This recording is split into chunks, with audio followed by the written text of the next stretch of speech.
this video, I invite you to come along with me to harvest the one and only pineapple ready for harvest in my garden. I am so excited as I have great plans what to do with my precious pineapple. My plan is that nothing goes to waste with this pineapple. The plan is simply use the crown for replanting, the skin and core to make Pineapple Tepache, and the sweet juicy fruit inside to enjoy fresh. This pineapple fruit was tipping to its side a month ago, so I staked and tied it up. As the fruit and crown got bigger, it started tipping again towards another side. I staked and did the same thing on the other side. Now the fruit is tied on two stakes and yet it is tipping towards the pineapple plant beside.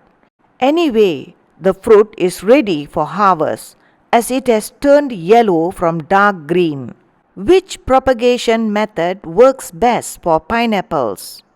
The pineapple plant beside was grown from the crown, whereas the pineapple plant with the fruit was from a sucker.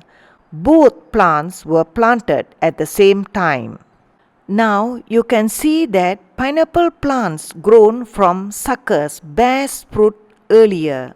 After detaching the fruit tied to the two stakes, I used my tree trimmer to harvest the pineapple. The leaves are very thorny and can hurt. I am so happy with this harvest. The fruit is perfect on all sides, no damages.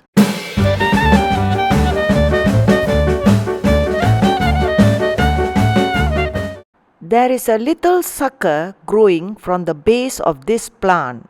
Propagating new pineapple plants with suckers is always better than using the crown, as they bear fruit earlier. The crown comes off easily by just simply twisting it around. The pineapple weighed 1 3/4 kilograms. The crown, I will use it for propagation. I will pull away some of its bottom leaves so that rooting can take place easily. The new roots will grow out from this part. The stump, I will place it in some water. In 2 weeks, it will take root and I can plant it on the ground. What is Tepache?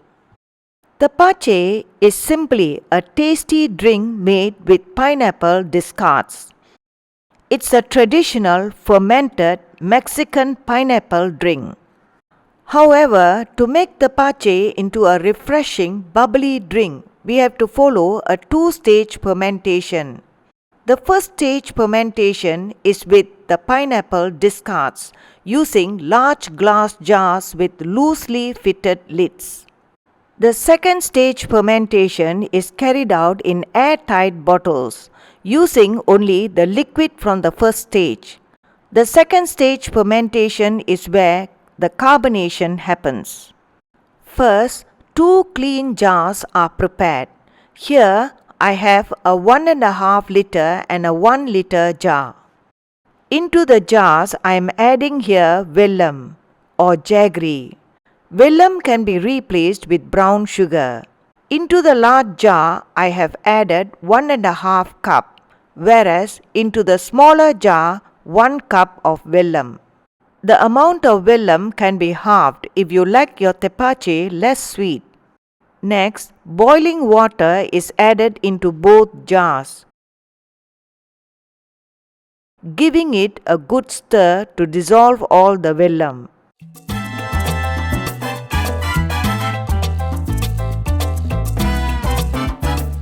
As the vellum water is cooling, I am now preparing the pineapple fruit for making tepache.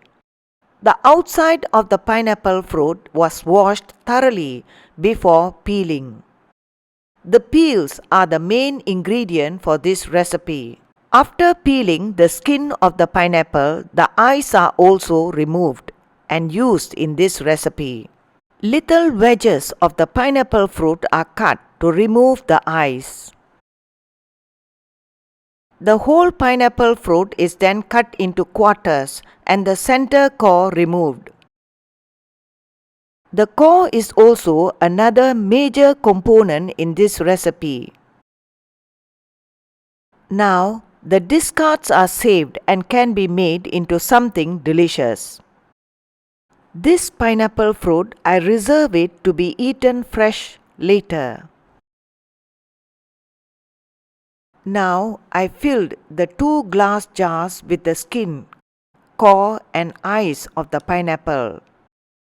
I divided the discards into the 2 jars, topping the jars with the top and bottom of the pineapple fruit.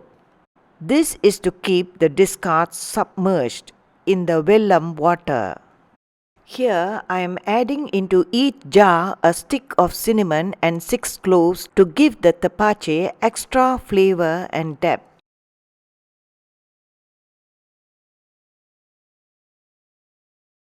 Finally, loosely cover the jars. The lids here are not airtight. This allows the fermentation mixture to breathe. The mixture is allowed to sit at room temperature for 3 days. After 24 hours, there were more air bubbles in the smaller jar than the bigger jar. This is proof fermentation has started in both jars. Point to note here is that all the pineapple pieces in the jar are to be kept submerged.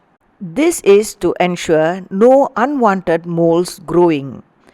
Here I used a plastic cover and a stone to keep the floats submerged. After 48 hours, there was an increase in fermentation in both jars. I used a plate with water underneath each jar to keep the ants off, also to keep any spills and overflows from messing the tabletop. After 72 hours, fermentation was vigorous. Time to start the second fermentation. I first filtered out the liquid into a container before bottling.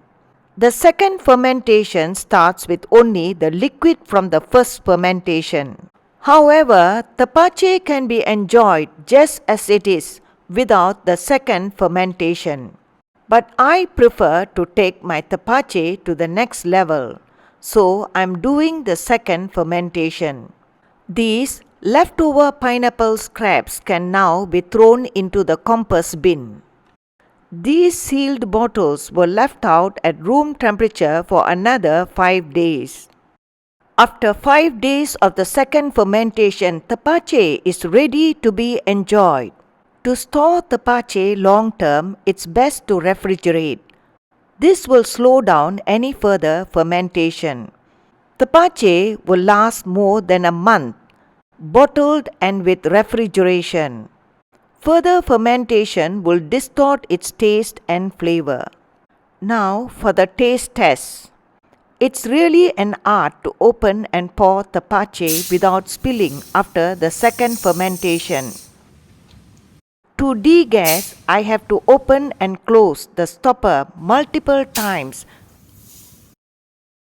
before I could safely pour into a glass without overflow or spilling. Nobody would have guessed this drink is made from the skin and core of the pineapple fruit. Tepache to be enjoyed anytime. A fizzy and tasty drink.